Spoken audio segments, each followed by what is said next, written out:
আসসালামু আলাইকুম, সবাই কেমন আছেন? আশা করি সবাই ভালো আছেন।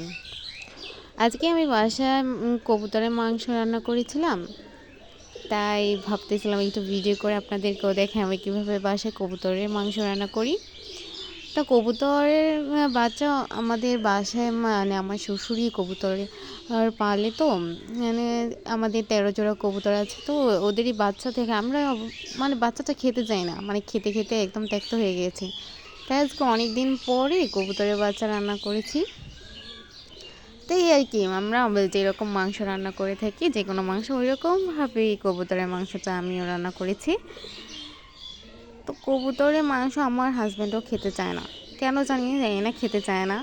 তো আমার কোনো তেমন একটা ভালো লাগে না, আমার কাছে কেমন একটা যেন লাগে। আমি যখন কবুতরের মাংস পরিষ্কার করি তখনই আমার কেমন জানি একটা ঘ্রাণ যায় নাকের মধ্যে, তারপরে আমি এটা খেতে পারি না।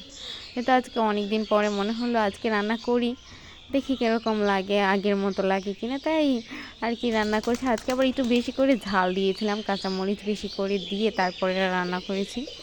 তা অবশ্য খেতে ভালোই হয়েছে, মানে অনেক দিন পরে রান্না করেছি তো তাই হয়তো একটু ভালো লেগেছে খেতে, কিন্তু অন্য সময় ভালো লাগে না। এই তো আজকের ভিডিওটা এতটুকুই। আল্লাহ হাফেজ, সবাই ভালো থাকবেন। আসসালামু আলাইকুম।